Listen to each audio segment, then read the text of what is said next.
In the transformative age, how do you grow? How do you know what to buy? Who to merge with? What to sell? Or how to future-proof your company? At EY, we know that M&A isn't just about bringing companies together, and that seamless integration is the key to future success. To grow, you need a business partner who can advise on everything, from strategy to execution and beyond. We advised on the successful merger of two brewing giants in record time. Our growth strategy helped a telecoms provider reshape their portfolio to fund future growth opportunities. We advised a global healthcare company to sell a non-core business to invest in digital. We used advanced analytics and business modeling to improve the efficiency of one of the busiest ports in the world. And our financing solution enabled a North African country to become a world leader in solar energy. So how can we help you grow? By asking better questions. EY Transaction Advisory Services, where better questions help answer some of the world's most complex challenges.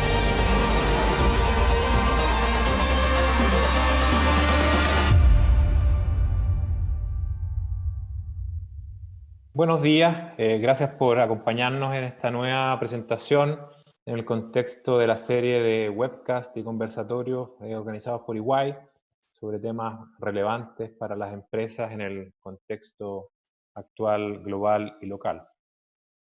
Tenemos clientes y amigos registrados y muchas personas todavía se siguen subiendo. Les damos las gracias por acompañarnos y les mandamos un cariñoso saludo. Esperemos que estén todos bien en estos tiempos tan difíciles. Entrando ya en materia, hoy les queremos hablar de las desinversiones en tiempos complejos, sus principales características y las consideraciones que de acuerdo a nuestra experiencia y los estudios que se han hecho a nivel de la firma son clave para maximizar su valor. Nuestra agenda hoy cubre varios aspectos, destacando principalmente una mirada al contexto macroeconómico y las expectativas, y un análisis de los componentes de una desinversión y manejo de una transacción exitosa. Mi nombre es Cristian Sepúlveda, yo soy socio del área de Impuestos Internacionales y Transacciones y estoy junto a Fernando Parga, socio de Finanzas Corporativas. Esperamos cubrir el contenido que les tenemos preparado en alrededor de 45 minutos y la idea es poder dejar un ratito para poder abordar las preguntas que nos quieran hacer a través del botón que está en la parte inferior de sus pantallas y también algunas que ya nos han ido llegando en los días anteriores. Dicho eso, y agradeciéndoles nuevamente acompañarnos, dejo a Fernando Parga. Fernando, a ver si quizás nos puedes, por favor, contar un poco del contexto macroeconómico y su impacto en el mundo de las fusiones y adquisiciones. Gracias, Cristian. En relación al contexto macroeconómico y alguna expectativa, aquí me gustaría detenerme en la encuesta que realiza EY, el Global Capital Confidence Barometer, relacionado a la industria a nivel de M&A a nivel global y tanto latinoamericano como local. Acá, en el estudio versión número 22, se toman en cuenta las implicancias de la crisis sanitaria actual en las decisiones de ahora de los ejecutivos, pero también cuáles son los planes futuros para sobrellevar esta crisis. Aun cuando estamos envueltos en la crisis sanitaria, igual uno puede observar en la respuesta de los encuestados que existe confianza en el mercado de M&A que seguirá aumentando en los próximos meses. Un 47% sostiene que se aumentará la actividad de M&A en los próximos meses Y es importante destacar que a nivel local existe mayor optimismo en la recuperación económica de nuestro país, que si uno ve en la respuesta de acá, la última, en la esquina inferior derecha, el 50% de los encuestados sostiene que la recuperación va a ser en forma de V. Esto significa que luego del tercer trimestre, o sea, hacia finales del año, comienzo del 2021, veremos una recuperación rápida de la actividad económica. Hoy en día, dado el alto dinamismo que se encuentra en las empresas, también lo que podemos observar es que se están cambiando las estrategias permanentemente. Si uno observa en la columna, o sea, a la esquina superior izquierda, en Chile un 77% de los encuestados señala que se ha cambiado o se ha vivido una revisión de la estrategia de la compañía comparado con los últimos 3 años hacia atrás. Eso demuestra una mayor flexibilidad y una mayor necesidad de estar revisando la estrategia permanentemente. En relación al escenario local y la encuesta de expectativa económica lanzada por el Banco Central esta semana, podemos comentar que si comparamos la de este mes comparado con la del mes anterior, vemos que aumentó un pesimismo respecto de la contracción del PIB para el año 2020. Vemos que ahora se está proyectando una caída del 2,7% del Producto Interno Bruto. Ahora, eso sí, lo que podemos ver es un mayor optimismo en la recuperación para el 2021, en donde ahora se ajustó la proyección en términos de esta encuesta de expectativa económica a un 3,5%. En relación a las expectativas de M&A para los próximos meses, el Capital Confidence Barometer, entre otras de las preguntas que hace, es cuáles son las expectativas para el mercado en términos de fusión y adquisición en los próximos 12 meses. Y podemos ver un cambio en la respuesta de los encuestados, que si bien espera un aumento de 7% en la actividad ahora en la encuesta de marzo, uno puede ver que aparece un 5% de encuestados que dice que la actividad bajará. Dado que existe aún incertidumbre de la magnitud de los efectos de la pandemia y del virus, muchos procesos se han atrasado y se está haciendo más lenta la actividad. Pero lo que creemos es que cuando existe una mayor certeza de los impactos que se va a tener y de cuándo el efecto del virus puede pasar, va a haber una recuperación importante en el número de transacciones que vamos a estar viendo en el mercado. Acá, como lo estamos viendo desde EY en términos de cómo se vive esta situación y también en cómo se debiera estar analizando. Nosotros lo vemos en fases de análisis, 3 fases de análisis. Está el now, el next and beyond. En relación al now, la idea es poder entender el impacto de la crisis en los resultados financieros, enfocar los esfuerzos en los modelos de negocio para tener una mayor agilidad en la búsqueda de oportunidades de crecimiento competitiva. O sea, básicamente analizar, hacer un diagnóstico para poder luego actuar. En lo que nos referimos al next, acá lo que nos gustaría destacar, y en base a este webcast, es que la desinversión es una herramienta estratégica para poder financiar, por ejemplo, nuevas inversiones en tecnología, desarrollo de productos, expansión en nuevos mercados, posibles internacionalizaciones de líneas de negocio y, por supuesto, también una forma de poder obtener liquidez de caja. Acá, igual es importante entender que la desinversión requiere de un proceso de preparación, dado lo complejo que puede ser este proceso de separar una unidad de negocio de un activo. Y con el billón nosotros ya deberíamos estar analizando desde la perspectiva de la estrategia, estar analizando permanentemente cuáles son las oportunidades que se harán en el mercado. Deberíamos estar haciendo un completo análisis del mercado, de los competidores, para tener claras las oportunidades que se van a dar y también, si uno se va a preparar para una desinversión, también generar la planificación necesaria para un grupo de compradores mucho más diverso y de distintas industrias.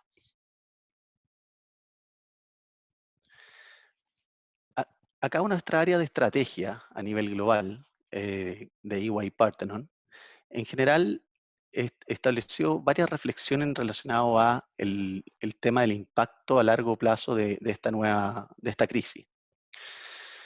Como se puede ver acá, se plantean en la diapositiva, en el slide, se plantean varias preguntas. O sea, ¿cómo será el nuevo trabajo en la empresa y sus transformaciones? ¿Cómo gestionamos las próximas crisis internacionales? O, por ejemplo, ¿cuál es el camino hacia lo mejor o cuál es la mejor alternativa? En relación al nuevo trabajo, la cuarentena en los distintos países ha puesto en evidencia una nueva generación de herramientas. La tecnología, el tráfico de correo electrónico, ha sido reemplazado por una forma de trabajo y una nuevas herramientas de colaboración. Las videollamadas se vuelven normales y en cuestión de días, la digitalización de servicios, desde un entrenamiento, las compras, las conferencias, las ferias, educación superior, ha aumentado significativamente. Si bien la forma en cómo esto se va a desarrollar es indeterminado, veremos que la empresa estarán analizando todas las herramientas tecnológicas para que poder aprovechar las oportunidades que serán en el futuro. En términos de las transformaciones que se hacen necesarias, seguramente el tema de la pandemia va a acelerar la adopción de algunas medidas de costos previamente existentes. O sea, por ejemplo, automatizaciones, modularización, digitalización. Y también en la forma o canales de cómo llegamos a los consumidores.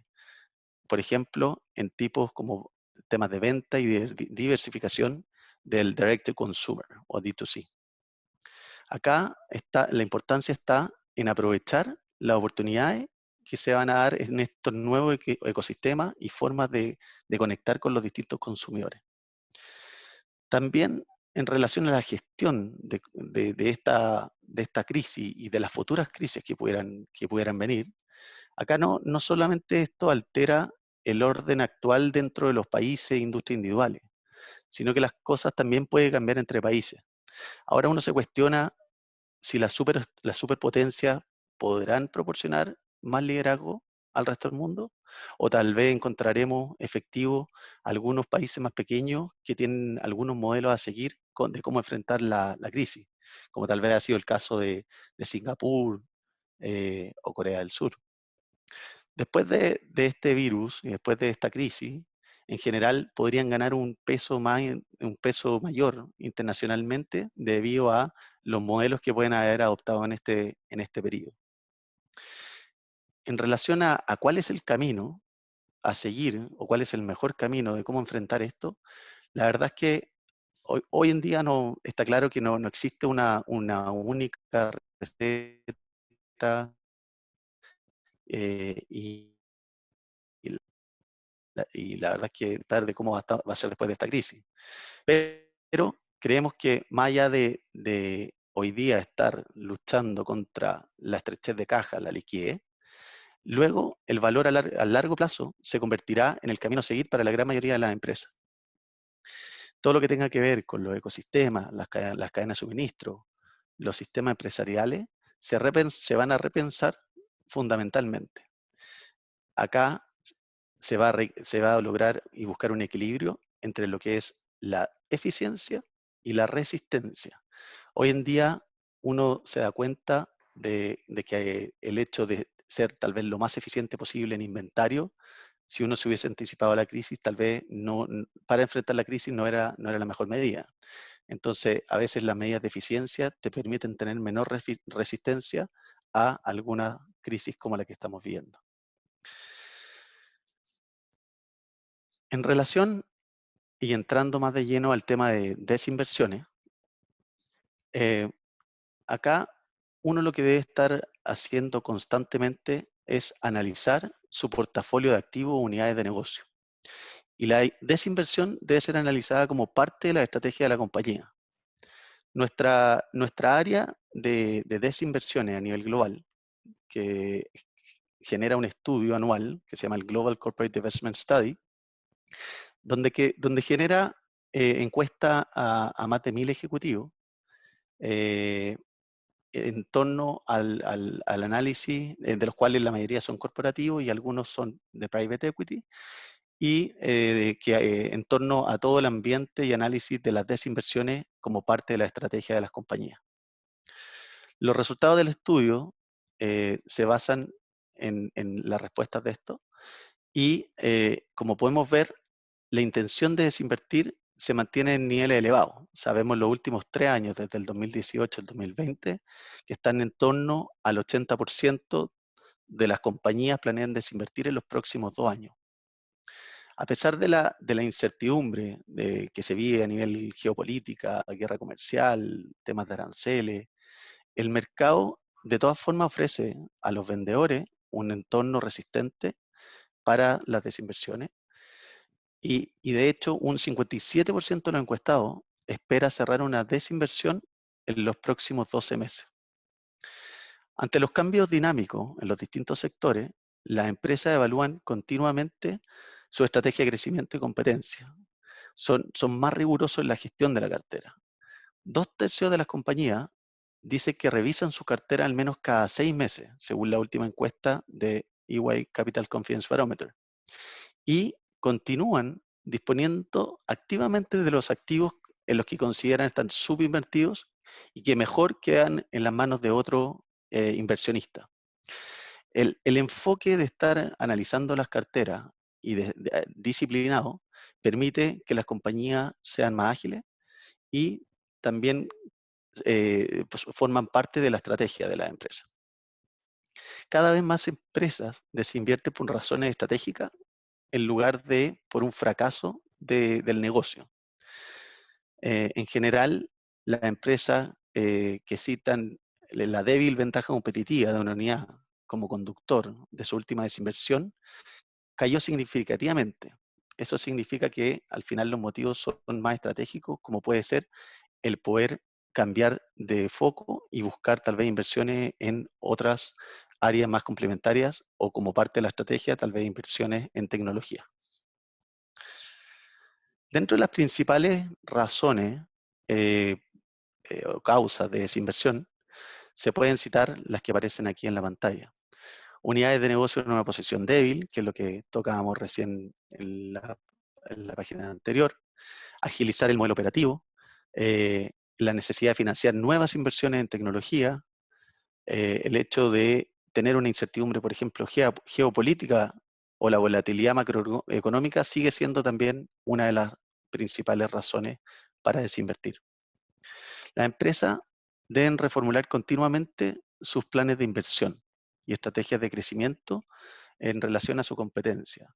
Y de esto se trata el poder estar analizando permanentemente la estrategia y las unidades de negocio desde una perspectiva del modelo operativo, el que representa cada uno, y también el foco estratégico en el mediano y largo plazo. El 70% de esta encuesta también, el 70% espera más desinversiones transformacionales a gran escala en los próximos 12 meses, frente a un 50% que veíamos en los años anteriores de esta misma encuesta. Al mismo tiempo, las empresas están haciendo adquisiciones que le permitan agregar nuevas capacidades y que muchas veces se escapan del sector y la industria en la cual pertenecen.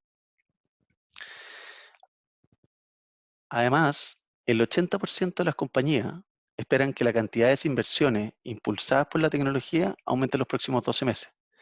Y eso, sobre todo en momentos en los que los hábitos de consumo, y como comentábamos antes, un poco volviendo a la slide de EY Parthenon, es todos los cambios y toda la necesidad que se ha visto por esta crisis sanitaria hace que las inversiones en tecnología se hayan acelerado.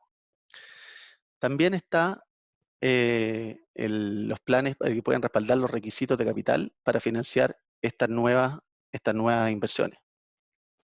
Además, las empresas que dicen que los cambios en el panorama tecnológico están influyendo directamente en sus planes de desinversión, tienen 7 veces más probabilidades que sus contrapartes de asegurar un precio más alto para un potencial negocio vendido. Eso es porque finalmente están fijando una estrategia clara en tecnología y que finalmente es lo que el mercado está buscando, dada la situación actual. Y esto puede deberse a que estas compañías tienen su ojo en el mercado y están analizando permanentemente sus carteras, por lo cual están más preparadas para abordar el impacto que la tecnología tiene en su modelo operativo. Acá el gráfico a la derecha se puede observar el uso de los fondos obtenidos en la última desinversión realizada según el estudio. Y como pueden ver, en las distintas regiones, el principal destino de estos recursos fue invertido en el core business o nuevos productos, mercado o geografía. En cambio, por otra parte, el menor porcentaje fue repartido a los accionistas. En relación a los temas geopolíticos que afectan y que impulsan las desinversiones, es una variable constante en la ecuación de desinversión. O sea, eh, cambios como aumento en los costos de operación, acuerdos comerciales transfronterizos o mayores regulaciones o cambio en la política fiscal afectan las decisiones de desinversión. La empresa parecen haberse acostumbrado más a la incertidumbre durante el año pasado. El 51% de las empresas, en comparación con el 62% del año anterior, dice que los factores desencadenantes macroeconómicos y geopolíticos jugarán decisiones de desinversión el próximo año. Aún así, estos factores deben sopesarse en las previsiones financieras de las empresas que operan en los mercados afectados. Como podemos ver, 74% de las empresas esperan que estos cambios geopolíticos aumenten los costos operativos, mientras que un 69% se pregunta si pueden o no depender de los acuerdos comerciales transfronterizos existentes para permanecer vigentes. Otros efectos geopolíticos que también impactan son los que se mencionan ahí, como pueden ser cambio en política fiscal, regulaciones especiales, leyes laborales, entre otros. Deberán tener en cuenta estos costos crecientes en la estrategia y tiempo de desinversión. Si estos factores se pueden abordarse de otro modo a través de negociaciones con proveedores, los aumentos de precios o la reducción de costos pueden influir si una empresa decide o no deshacerse de una unidad afectada por impuestos, disputas comerciales o incertidumbre geopolítica. En relación a algunas lecciones de crisis anteriores, por ejemplo, puede que los múltiplos en tiempos de crisis, ya sea sanitaria, económica, los múltiplos me refiero a la empresa, la valorización de la empresa, se vean a la baja. Sin embargo, la evidencia muestra que desinvertir unidades de negocio que no son el core business de la compañía y así enfocarse en los modelos de negocio en donde la administración efectivamente tiene un know-how y es experta, aumenta los retornos de los inversionistas en el largo plazo. Acá, como podemos ver, las compañías que efectivamente desinvirtieron entre el 2008 y 2010 tuvieron un impacto positivo del 63% en los retornos de los inversionistas. En cambio, las compañías que no desinvirtieron solo tuvieron un retorno o un impacto positivo del 39%, que es bastante menor. Y por lo anterior, es que el 72% de los encuestados afirma que mantuvo demasiado tiempo los activos cuando deberían haber realizado un proceso de desinversión. Básicamente, se demoraron en tomar las decisiones. Dada la crisis actual, el 65% de las compañías espera reformular su portafolio de productos para preparar su compañía a un mercado post-crisis. Y esto también en línea con los cambios que se esperan en el mercado y en las formas de trabajo de los consumidores. La crisis aceleró la transformación digital y tecnológica de una forma transversal a todas las industrias, como comentábamos antes. El 52% confirma que la necesidad de financiar inversiones en tecnología lo hará desarrollar procesos de desinversión en los próximos 12 meses. Hoy día las compañías se encuentran reformulando su estrategia y por lo mismo se generan estos plazos acotados para generar desinversiones. En relación al momento correcto para poder tomar la decisión de una desinversión, acá cabe destacar que uno no siempre maneja o conoce el momento para tomar la decisión de una desinversión. La importancia o lo importante es el gestionar de una manera activa la cartera de activos o unidades de negocio, dado que eso te deja mejor preparado y atenúa las desinversiones oportunistas. Básicamente, cuando llega la oportunidad y alguien toca la puerta de algo que de una desinversión que no estaba uno esperando ni preparado.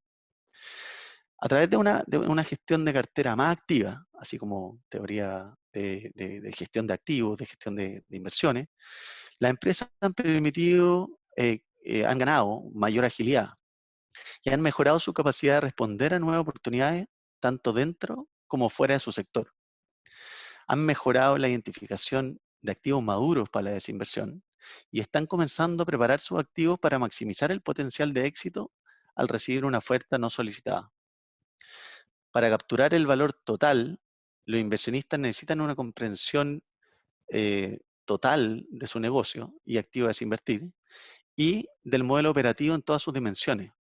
Ya no es suficiente mirar la historia, sino que tiene que formar parte de la estrategia del modelo operativo y el poder abordar la unidad de negocio que se va a desinvertir desde distintas dimensiones.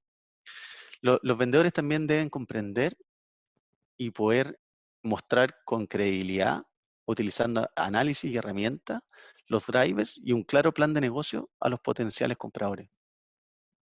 Cuando se presentan desinversiones oportunistas, el éxito no está garantizado. Las desinversiones no planificadas son 4 veces menos probables que las desinversiones planificadas para alcanzar expectativas en relación a precio y mejorar la valoración de la compañía. Acá lo importante es que un enfoque más activo para la gestión de la cartera de unidades de negocio, las empresas pueden comenzar a preparar una historia de valor convincente, a separar la información para un grupo de compradores cada vez más diversificado. Y este es un paso esencial para cerrar la brecha de precio que existe cada vez más entre compradores y vendedores. Acá la idea es poder presentarle un poco la estructura general de un proceso de desinversión. No sé, Cristian. Sí, gracias Fernando. Sí, la idea es examinar ahora un poco cómo se deben preparar las compañías para este proceso de desinversión, ¿cierto? Y el gráfico o la línea de tiempo que ustedes están viendo muestra la estructura general de este proceso. Y sin entrar en demasiado detalle, nos gustaría compartir con ustedes un par de aspectos que en nuestra experiencia son fundamentales. En primer lugar, desinvertir o separar un negocio es normalmente más complejo que adquirirlo. De hecho, el 40% de las empresas dicen que su última desinversión no cumplió con sus expectativas, ya sea en cuanto a los tiempos o en cuanto al precio. En segundo lugar, y como se ve en el gráfico, desde que se toma la decisión de vender hasta el inicio formal del proceso, hay una etapa de preparación que es clave, donde se debe analizar el negocio pensando en la venta, pero con los ojos de un comprador. En este proceso hay que analizar la estructura, definir el perímetro de la transacción y la forma, por supuesto, en que se va a desinvertir, los riesgos que un comprador va a poder identificar en mi negocio, resaltar las ventajas y los atributos de este negocio y también, por supuesto, modelar, ¿cierto?, la unidad de negocio con su respectivo business plan, entendiendo los principales drivers y también las proyecciones del negocio.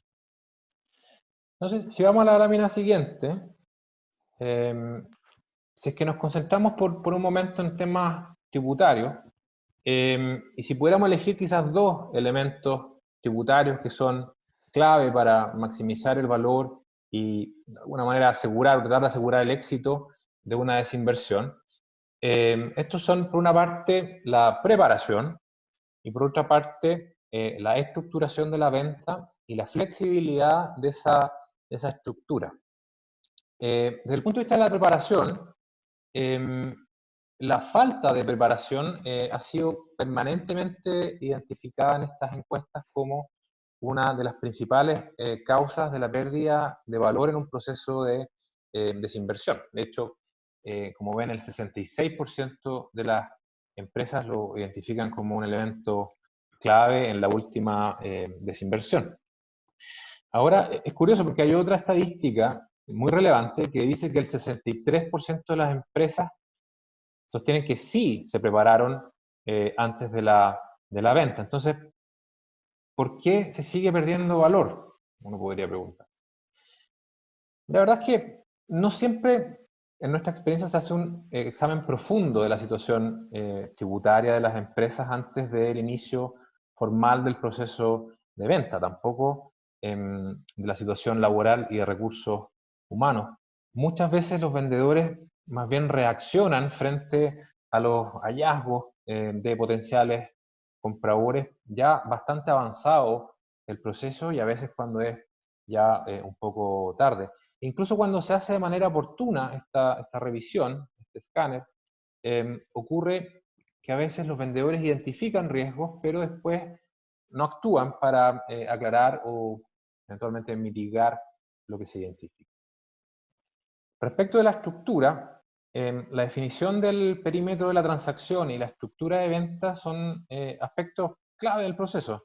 ¿Cuántas veces nos ha ocurrido que asesorando a compradores, del lado del comprador, no es claro en las etapas iniciales cuántas son las sociedades o las entidades legales del perímetro que se está vendiendo, o a qué nivel de la estructura se vende, o cuántos trabajadores están comprendidos?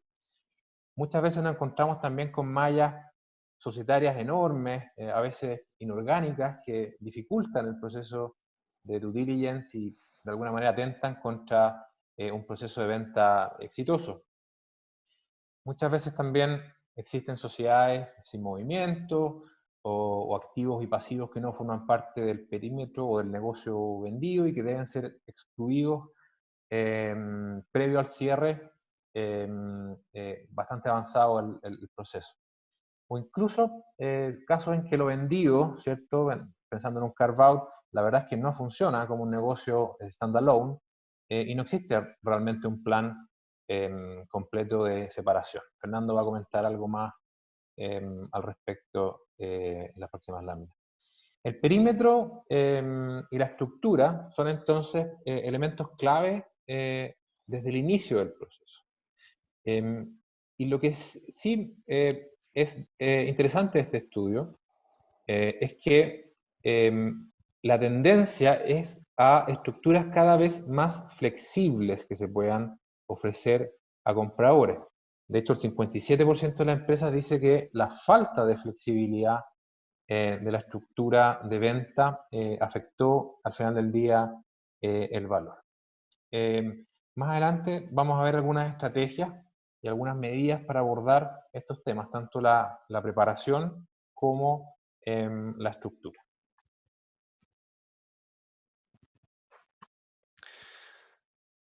Ahora pasando a algunos tipos de desinversión. O sea, podemos ver que existen dos grandes y claros tipos de desinversión que se pueden realizar en la compañía. O sea, uno es por el 100% de la compañía, o sea, la venta completa de las acciones, unidad de negocio, sin la necesidad de separar un negocio. Y por otro lado está la desinversión o el carve-out, que básicamente, y para poder listar dentro de los carve-out, tenemos el carve-out de una venta, de una unidad de negocio. También existen otras opciones como tax-free spin-off, joint venture, IPO, pero en honor al tiempo vamos a ver específicamente lo relacionado a la venta, que en general sería la más común en este tipo de procesos. En relación al carve-out, y en pocas palabras, un carve-out básicamente representa la desinversión total o parcial de una unidad de negocio en la que una empresa matriz, llamemos, vende una empresa o unidad de negocio secundario a terceros o inversores externos. El carve-out, incluso en algunas situaciones, permite a una empresa capitalizar un segmento de negocio que puede no ser parte de sus operaciones principales. O sea, básicamente separar una unidad de negocio que tal vez no es hoy el core del negocio, pero que incluyendo a un socio que pueda apoyar y aportar desde la estrategia y el know-how del negocio, pudiese separarse esa unidad con el propósito de desinvertir o capitalizar esa compañía. Realizar un carve-out es un proceso complejo y que puede tomar bastante tiempo. Acá un proceso podría durar 9 meses en tiempos normales y podría eventualmente durar más si es que la compañía no está suficientemente preparada. Ahora, en estos tiempos, podrían verse los vendedores la necesidad de acortar esos plazos debido, en algunos casos, a necesidades de liquidez. Acá lo importante es que es necesario entender las distintas interdependencias que existen entre las unidades de negocio, entre las funcionalidades de una unidad de negocio. Acá más de la mitad, alrededor del 56% de las empresas encuestadas, dicen que la falta de comprensión sobre la interdependencia del flujo de trabajo y una mala planificación desvió o retrasó el cierre de su última desinversión. Es importante tener en cuenta las distintas dimensiones que deben analizarse para planificar un adecuado carve-out, como es revisar, por ejemplo, y como se muestra en la gráfica, los temas de gobiernos corporativos, establecer un futuro modelo de management, los temas relacionados a definir el perímetro de negocio y también la estructura de la transacción, como comentaba Cristian, en los temas tributarios o laborales que pudiesen impactar de alguna manera la transacción, el poder separar la información de esta unidad de negocio desde una perspectiva financiera para poder representarla de una manera standalone y así poder normalizar y poder contar con una historia de una unidad de negocio separada y que converse con un modelo operativo que haga sentido para los potenciales compradores y con eso poder maximizar el valor de la desinversión. En relación a otros tipos de carve-out, podemos ver también desinversión en activos inmobiliarios. Acá, en el actual escenario, lo que vemos es que la venta de inmuebles no operacionales o de bajo rendimiento puede ser una opción para generar recursos frescos. Se presenta como una alternativa de liquidez de corto, mediano plazo. Y para lo anterior, se hace necesario hacer un levantamiento de estos activos con todos los stakeholders, mirando los distintos KPI, parámetros de rendimiento en el caso de los inmuebles operacionales y el plan de expansión en el caso de los no operacionales. Una vez identificado, se debe desarrollar un plan de venta que ponga el valor de los atributos del activo o del grupo de activos para un potencial comprador. Y eso requiere de un análisis y planificación de la cartera de activos, como lo hemos estado comentando a lo largo de la presentación. Acá, el gran desafío de hoy en relación a este tema, da la contingencia, es poder contar con los compradores. Según algunos sondeos que hemos realizado en inmobiliarias, fondos de inversión, siguen interesados en adquirir activos. Sin embargo, existe una expectativa del mercado de poder comprar buenas ubicaciones a menores precios y incluyendo algunas cláusulas incluso para cerrar las transacciones en un periodo más largo de lo normal, como pudieran ser hasta 12 meses.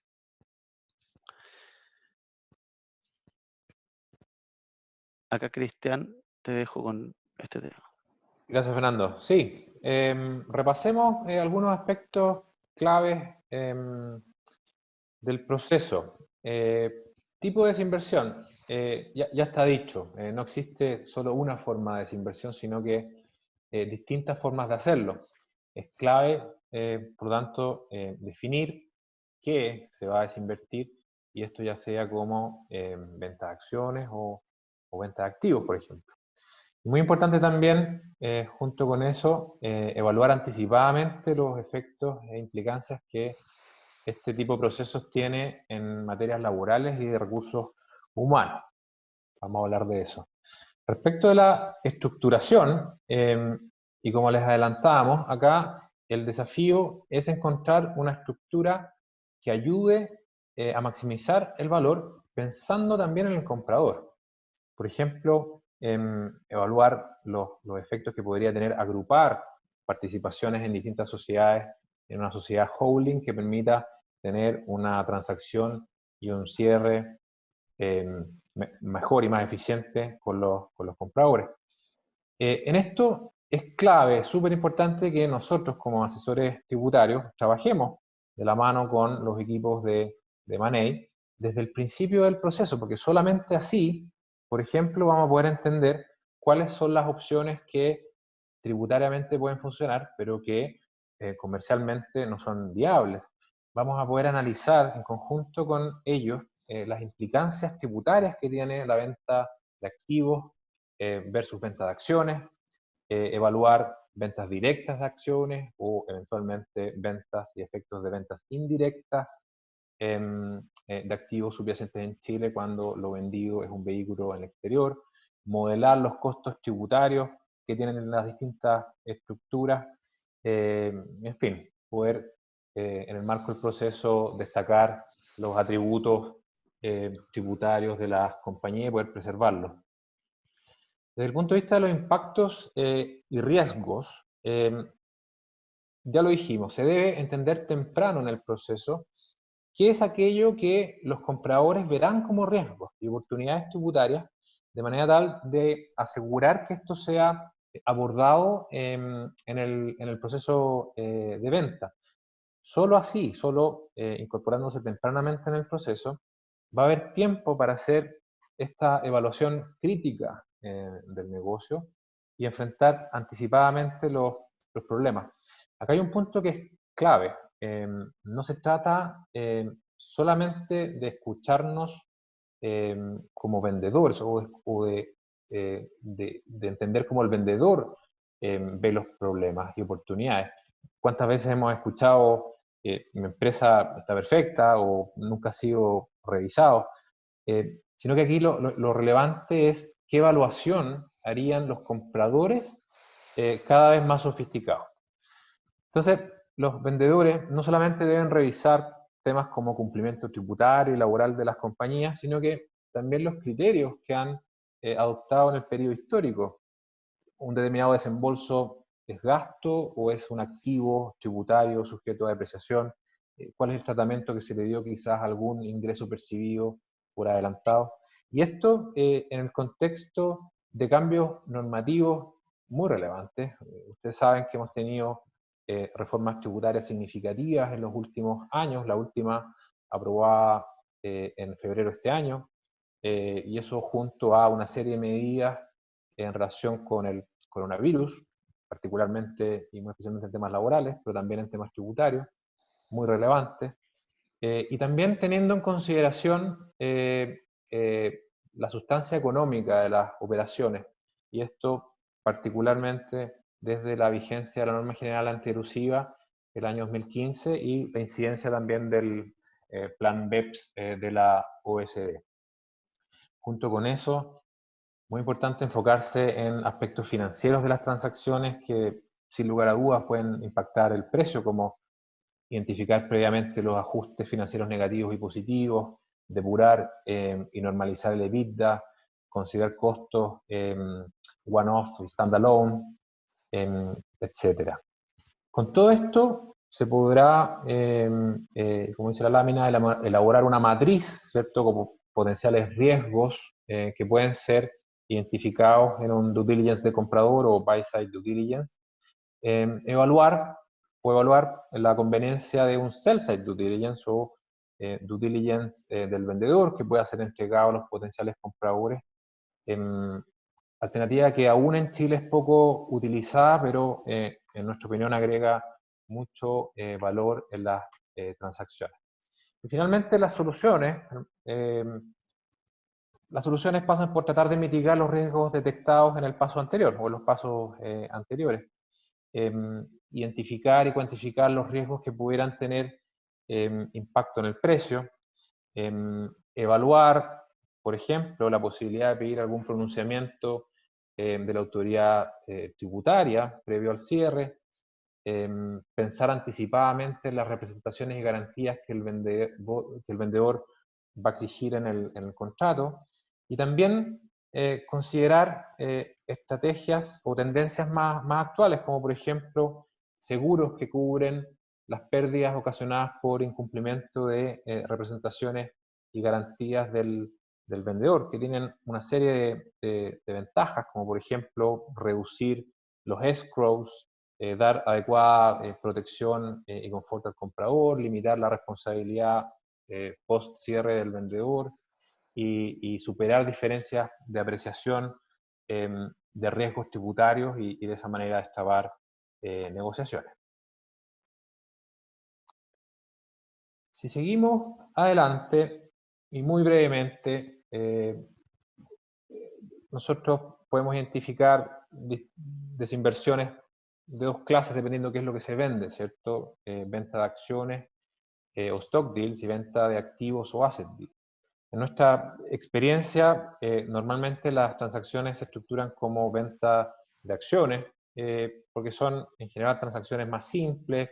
La compra de la sociedad o la venta de la sociedad incluye todos los activos y pasivos, y a veces las sociedades tienen intangibles que son claves en la transacción. Sin embargo, hay casos en que lo que se vende son activos, como por ejemplo, si es que en el proceso de due diligence se identificaron contingencias relevantes que un comprador no está dispuesto a asumir, o también puede venderse un activo en el marco de un carve-out o separación de una línea de negocios donde lo que se compra son más bien activos específicos. ¿Cómo compara una venta de acciones con una venta de activos? Si vemos la lámina siguiente, bueno, en la compra de acciones lo que se compra es la entidad legal en su conjunto, mientras que en la compra de activos lo que se compra son más bien aquellos activos específicos que fueron objeto de negociación. La ganancia de capital, en el caso de acciones, un 27%, en caso de vendedores residentes en Chile, impuesto de primera categoría, o de un 35% impuesto adicional en caso de vendedores residentes en el extranjero.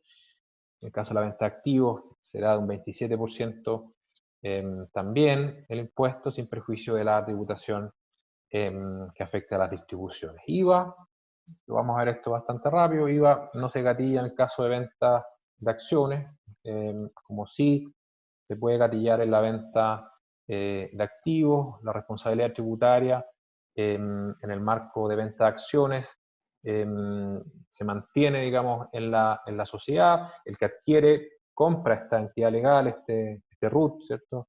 Con todas sus contingencias, por lo que es responsable de cualquier contingencia que se gatille, que se materialice dentro de los periodos de prescripción, que son 3 o 6 años en materias tributarias, pueden ser 2 o 6 meses en temas laborales y de seguridad social.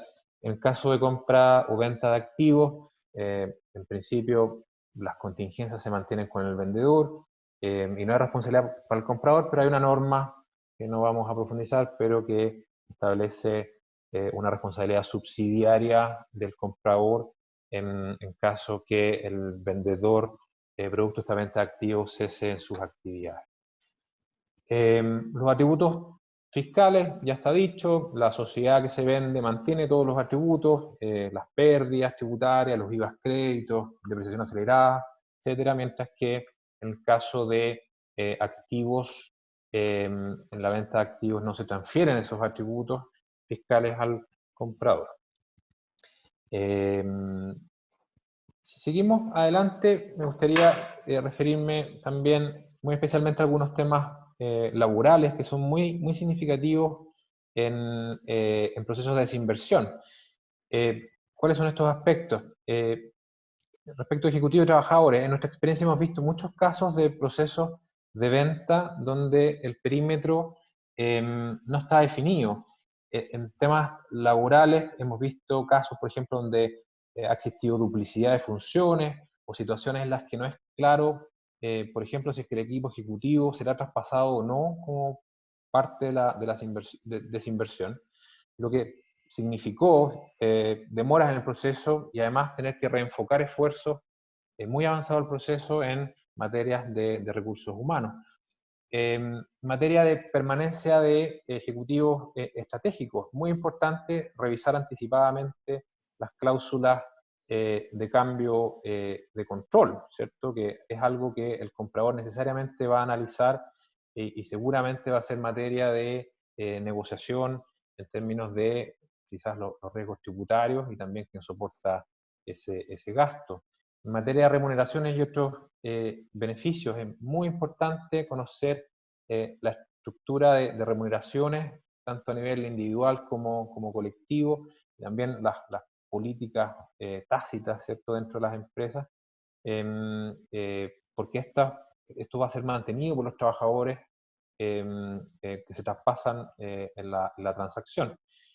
Y el pasivo laboral, clave también. En distintos proyectos que hemos participado, hemos visto que no se ha considerado, por ejemplo, el pasivo laboral dentro de los montos a la hora de negociar el precio entre las partes.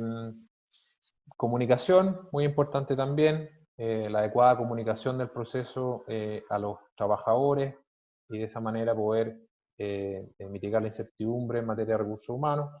Y por último, lo que tiene que ver con la continuidad laboral. Como ustedes saben, es un principio consagrado en el artículo 4 del Código del Trabajo, en virtud del cual todos los derechos y obligaciones del trabajador transferido que tenía con el antiguo empleador se mantienen con el nuevo siempre que haya existido una modificación total o parcial al dominio, posesión o mera tenencia de la empresa. Muy importante entonces evaluar junto con los temas tributarios todos estos aspectos laborales de manera anticipada, de manera tal de ir tratando de asegurar un cierre lo más exitoso posible.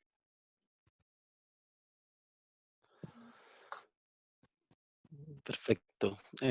Ahora vamos a analizar cómo maximizar el valor de una desinversión. Acá lo que se ha visto es que la brecha de precio entre lo que esperan los compradores y vendedores ha aumentado considerablemente durante los últimos años.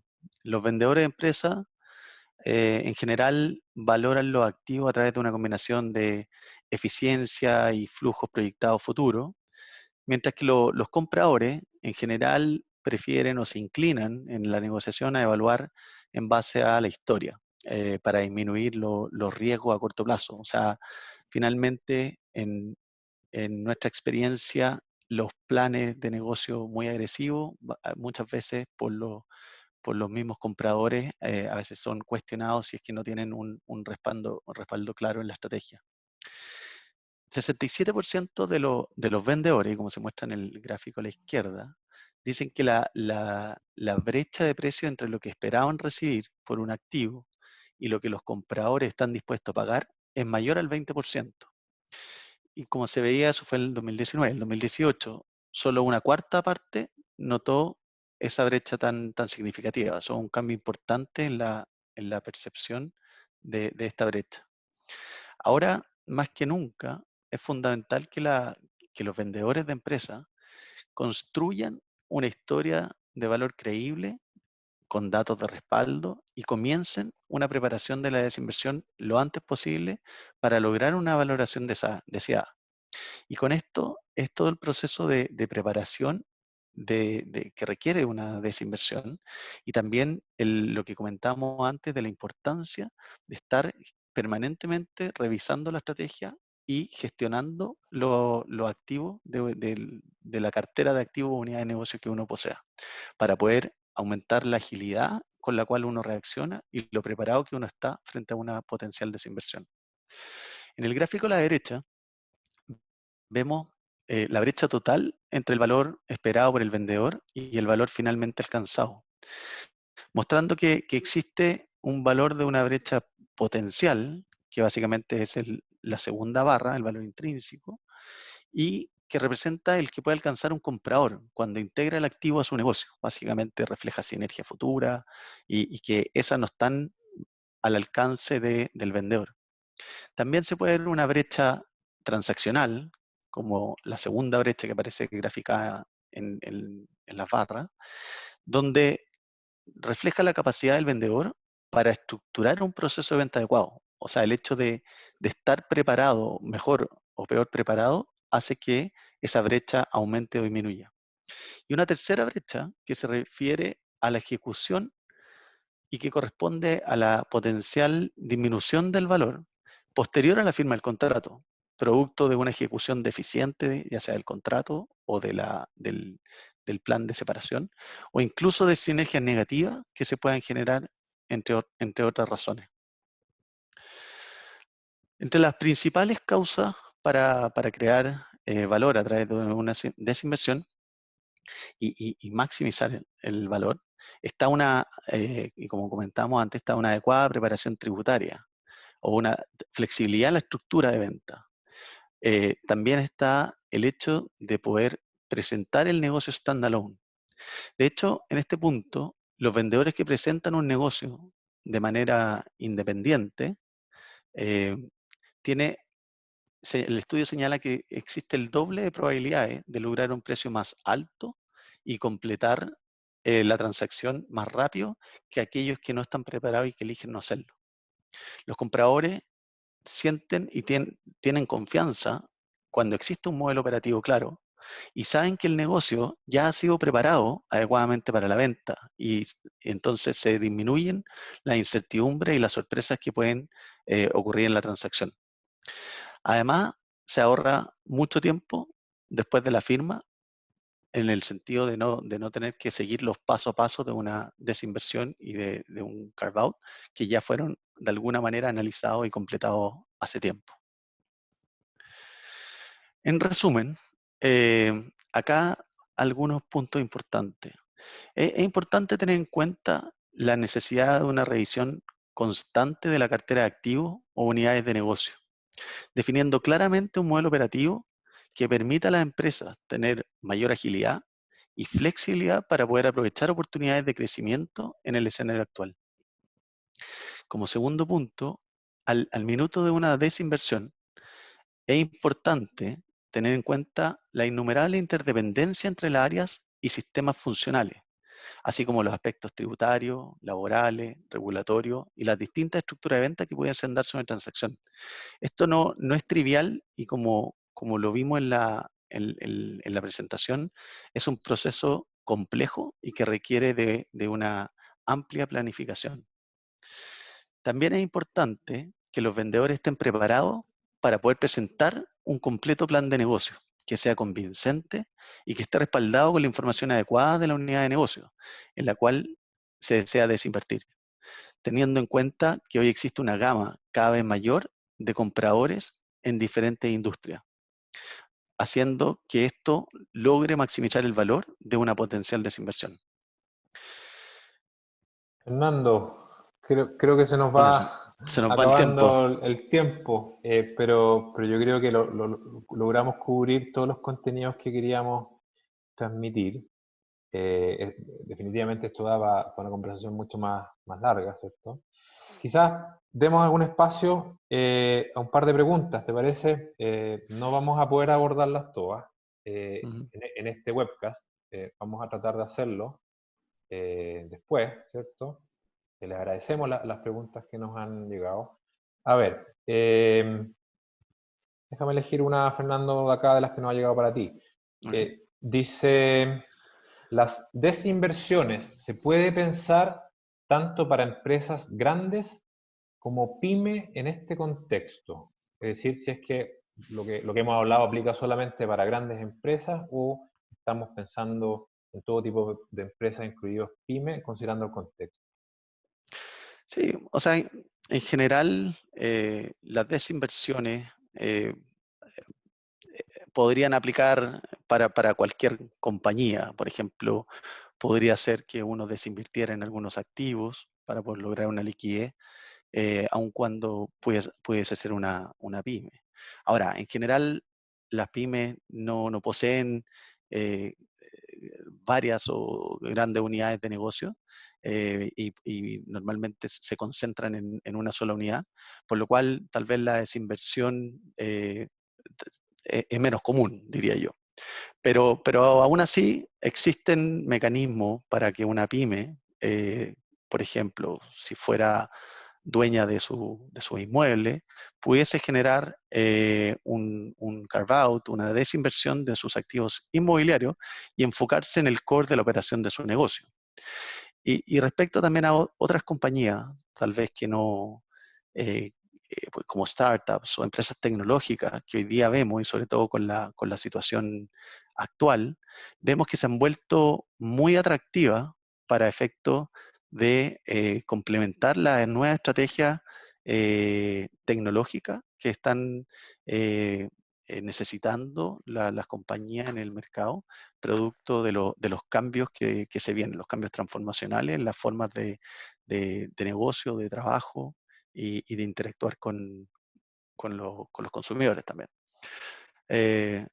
Entonces, la verdad que acá yo creo que ese sería el enfoque. O sea, no es descartable, sería menos común, pero siempre se puede analizar algunas formas de hacer desinversiones y cambiar la estrategia, estar analizando las estrategias de negocio. Perfecto, Fernando. Mira, tenemos varias otras, pero para ser equitativo me voy a dejar una para mí. Nos preguntan acá también en qué caso podría estar afecto a IVA la venta de activos. ¿Se acuerdan cuando hablábamos del asset deal y identificamos como una diferencia que en un caso la venta de acciones no está afecta a IVA y en el caso de la venta de activos puede estarlo, ¿cierto? A ver, la venta de activos, ¿cierto? De bienes corporales, muebles o inmuebles puede estar afecto a IVA, que recordemos tiene una tasa del 19%, por ejemplo, si el vendedor califica, o el enajenante califica como vendedor, es decir, es habitual en la compra y venta de los bienes enajenados, o incluso si es que lo que se vende es activo fijo de una empresa, si es que quien vende tuvo derecho a crédito fiscal en la compra, de importación o fabricación. Y también hay otro caso de IVA, hecho grabado especial, que tiene que ver con las ventas de establecimientos de comercio en general, otro tipo de universalidades que incluyan bienes del giro o eventualmente activos fijos. Es decir, hay varias hipótesis, digamos, que hay que verlo necesariamente caso a caso en que una venta de activos podría estar afecta a IVA, a diferencia de la compra, de la venta, en este caso, de acciones.